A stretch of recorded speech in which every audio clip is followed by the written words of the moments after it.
Alors écoutez, ça paraît quand même très bien parti, puisque les deux présidents l'ont annoncé. Alors, celui qui est le plus demandeur, on le sait, c'est Donald Trump. Depuis le début, il veut rencontrer Poutine pour une raison. Il est persuadé qu'une fois que le président russe sera en face de lui, Mhm. il arrivera à le convaincre de faire la paix en Ukraine. Alors, une paix, attention, d'abord cesser les combats. C'est l'obsession de Donald Trump, puisqu'il l'avait promis, vous savez, pendant sa campagne électorale. Il avait même promis de le faire en une journée, puis Ouais, ensuite en 30 jours, en et 100 maintenant, jours. on est déjà à 200 jours de pouvoir de Trump sans paix en Ukraine. Alors le lieu le plus évoqué pour le moment, c'est les Émirats arabes unis, et en particulier Abu Dhabi. C'est là que pourrait se tenir cette rencontre. Le président des Émirats arabes unis, l'émir, était à Moscou, et devant lui, Vladimir Poutine a reconnu que c'était un lieu qui pouvait très bien convenir. Alors ça veut dire qu'il y aura des malheureux. Istanbul aurait pu espérer accueillir de tels pourparlers. Les dernières rencontres,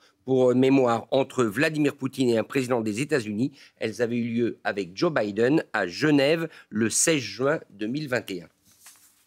Trump-Poutine, c'est pas la première fois qu'ils se Non, rencontrent les deux hommes. les deux hommes se connaissent bien. Ils ne se sont pas vus depuis que Trump est revenu au pouvoir, mais ils se sont parlé au téléphone 6 fois. Et l'émissaire personnel de Donald Trump, Steve Witkoff, est lui allé 5 fois à Moscou. La dernière, c'était cette semaine. Par contre, durant le premier mandat de Donald Trump, ils se sont rencontrés à plusieurs reprises. Il y avait eu notamment ce sommet de Helsinki en Finlande. On a vu beaucoup d'images. C'était en 2018. À ce moment-là, il s'agissait de parler de la guerre en Syrie et du soutien russe à Bachar el-Assad. Depuis, on sait ce qu'il est advenu. Bachar el-Assad a été renversé et il est d'ailleurs à Moscou. Bon, alors quels sont les scénarios possibles de cette rencontre? À quoi on peut s'attendre? Au fond, il y en a deux. Il y a le scénario dont on pourrait tous se féliciter, c'est-à-dire celui d'un arrêt des combats en Ukraine. Ça suppose deux choses que pour l'instant, Vladimir Poutine n'est pas prêt à accepter. Premièrement, c'est une rencontre avec Volodymyr Zelensky, soit une rencontre entre les deux présidents, russes et ukrainiens, soit une rencontre à trois avec Donald Trump. On peut penser, quand on connaît Trump, qu'il voudra faire partie de cette rencontre. La deuxième chose que Poutine devrait accepter, c'est arrêter les frappes notamment aériennes. Vous savez que depuis plusieurs semaines, il envoie des drones massivement sur les villes ukrainiennes avec des dommages civils très importants et que sur le terrain, son armée continue d'avancer. Récemment, les localités de Toretsk ou de Chassiviar ont été conquises par les forces russes. Alors toute la question, en revanche, c'est de savoir quel sera le rôle des Européens. Et là, Trump a été clair, out.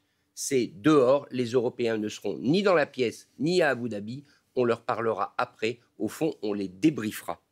Donc vous ne vous attendez pas à un duel entre les deux présidents? S'ils se rencontrent, il est très peu probable qu'ils s'affrontent. S'ils se rencontrent, c'est pour parvenir à un résultat. Alors, connaissant le président russe, on peut penser qu'il donnera quelque chose qui lui permettra néanmoins ensuite peut-être de revenir sur sa décision. Par exemple, une suspension des frappes, mais pas d'arrêt des combats.